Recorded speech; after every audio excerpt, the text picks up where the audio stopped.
Pay close attention to what you are about to see. These images will be seen around the world. These rats have been fed with transgenic corn during their entire life cycle. The tumors they suffer from are enormous. The study that revealed the effect of the GMOs on the health of these rats has just been completed. It benefited from exceptional financial and technical means.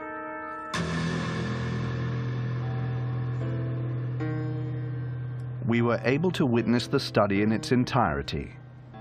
It lasted for 2 years. Following years of doubt and controversies, will we finally know the truth about GMOs? Would we then be faced with a health crisis of global proportions?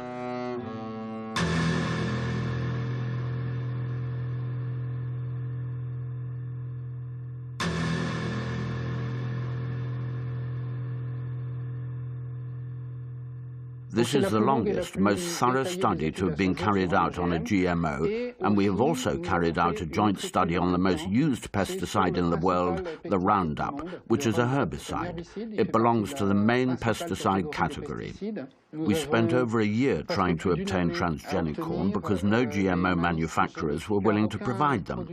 This is because Monsanto requires contracts to be signed stipulating that the seeds must not be used for testing and an arrangement must be made prior to the testing. We wanted our study to be independent. This is the first time that a 2-year study has been conducted on GMOs. And there lies the big difference. Furthermore, we tried to evaluate a maximum of biochemical and biological parameters with repeated blood tests, weighing of the specimens, and urine tests. We studied the hepatic and urinary parameters, as well as the blood parameters, all the parameters that can be studied.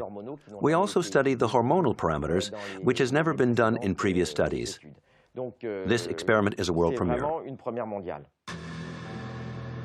Up until now, the corn NK603, the very one selected for the study, had only been tested over a 3-month period, and that in a test environment entirely controlled by Monsanto, its manufacturer. Furthermore, concerning the Roundup, also manufactured by Monsanto and which is used for growing corn, only its active agent, glyphosate, had been assessed. But one needs to understand that the manufacturers, in order to enable the active agent to penetrate the plant cell successfully, use additives that are sometimes more harmful than the actual glyphosate. We had 2 clear objectives. Firstly, to conduct the studies exactly according to international requirements, but making sure to be very thorough when it comes to analyzing the results. Secondly, we want to determine if there are secondary effects. The only way to do this is to carry out tests on animals and then to examine all the blood parameters whilst paying close attention to their organs. At this stage, it might prove useful to know exactly what GMOs are used for. It is a plant that has been developed either to produce its own insecticide or to be tolerant to a herbicide, thus enabling it to be exposed to massive doses of it without dying. One can understand how GMOs could be useful to farmers. For example, they would be able to spray their entire field with Roundup, killing all the weeds in the process and never harming the genetically modified plant. On the other hand, it is hard to see the benefits for the consumer, who will effectively be ingesting substances coming from a plant that has absorbed pesticides. That is why it is crucial to test not only the GMO, but also the GMO with its residue and the pesticide on its own. This type of testing had never been done before because the corporations doing the tests would do them on GMOs with the Roundup, which meant that we had no idea what between the GMO and the Roundup caused the pathologies, or they did them on GMOs without specifying that this was the case. So what we decided to do was to address the question, are we dealing with the effects of the GMO or the pesticide? During the last 10 years of testing, the National Commission did not envisage a pesticide effect. Therefore, Europe does not even demand that chronicle toxicity tests be systematically carried out on animals, and when they are required, it is the manufacturers who decide the protocol to be used. For example, the Amflora potato was only tested on a group of 30 rats, 10 of which were being fed the GMO. The Monsanto corn was tested on 400 rats. 80 of them were fed the transgenic plant, but only 40 of them were then subjected to blood tests. Either way, none of these studies lasted longer than 90 days. What is represented by this figure is that certain groups of rats, male and female, have ingested GMO corn. GMO corn with Roundup residue and Roundup on its own. Every time we go up a level, a rat dies. The limit is 10 due to the number of rats that constitute a group. The dotted line represents the females of the group who die but have a completely normal diet. Only 2 animals die spontaneously after 550 days. On the other hand, every female that has been fed on the GMO with Roundup or Roundup diet has died more frequently than the other rats. Some will challenge the relevance of such results, but what is undeniable is that in the group that has been exposed to the GMOs, there is a 600% increase or 6 times more deaths compared to the control group. As far as medicine or biology is concerned, there is no need for further testing. An important fact is that all the studies carried out on the rats are done over a 3-month period.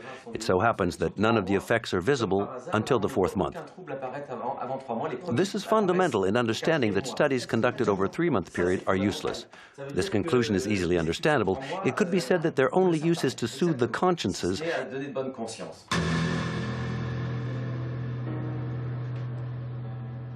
Every rat out of the 200 that were tested was dissected by Professor Seralini's team. They did this to discover exactly what had affected their organs. The purpose behind this was to identify the way each diet, GMO, GMO and Roundup on its own, had acted on the metabolism of each animal, focusing on the development rate of the tumors that, and this comes as no surprise, only start to manifest themselves after the initial 3-month period. This figure represents the number of palpable tumors contracted by the animal during the experiment. Here, we can see the rats subjected to GMOs compared to those with a regular diet. As you can see, very few males have contracted tumors. This is due to them being more resistant to the testing process. What these figures show are the large tumors. Each step up represents a large tumor, which can measure 17 millimeters by 17 millimeters. For a rat, these measurements are colossal. It would equate to a tumor of this size if seen on a human being. It is enormous. After having studied these tumors, it can be said that 94% of them take effect in the mammary glands, which would equate to breast cancer in a woman. We are faced with renal tumors for the males, but not only, some males also suffer from mammary tumors. This points towards a hormonal effect that isn't affected by the dosage. 60% of breast cancer cases are caused by hormonal deficiencies. Professor Seralini's study holds one last surprise for us, and this is a major one. Up until now, one could have thought that the main cause of death for the tested rats was coming from the pesticide added to the corn. But what the study highlighted, and this for the first time ever, is the fact that the transgenesis itself could have killed the rats.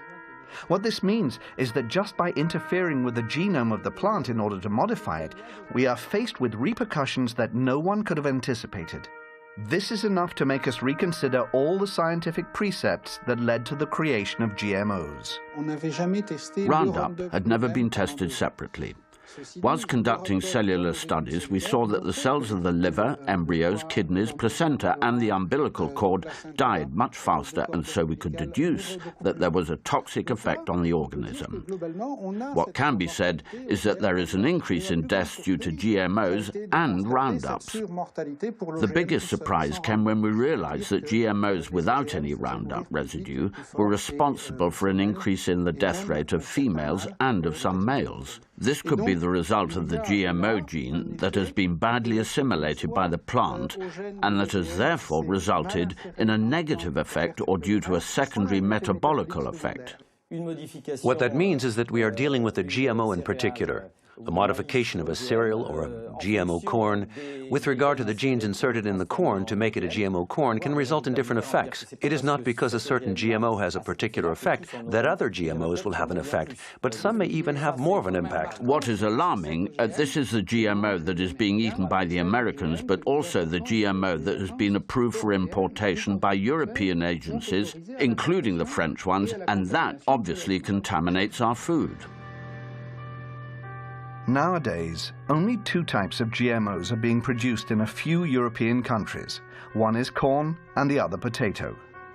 But what about the 27 million tons of transgenic soya that are unloaded each year in European ports? This soya is used to feed our cattle, but it also makes its way into a number of foodstuffs. What we want to achieve with this study is a moratorium. The situation is serious enough and we're not going to eat everything and anything. We imported without knowing what was being imported, and the United States have produced crops without knowing what they were producing. There needs to be more studies of this kind, and GMO manufacturers need to conduct them before commercializing their products. A moratorium on growing GMOs has been approved by most European countries. Now that we know the results of the study conducted by Professor Serralini, could it be time to extend this moratorium to all the GMO used in many of our foods? To establish an undeniable scientific truth, one needs teams, time, and means. Some will say that it takes too much time and that it is too expensive. But had we taken this precaution, could we not have avoided recent sanitary scandals? Will GMOs be responsible yet again for a calamitous scenario? And while we are waiting for scientific certainties, evidently, this is a risk we cannot afford to take.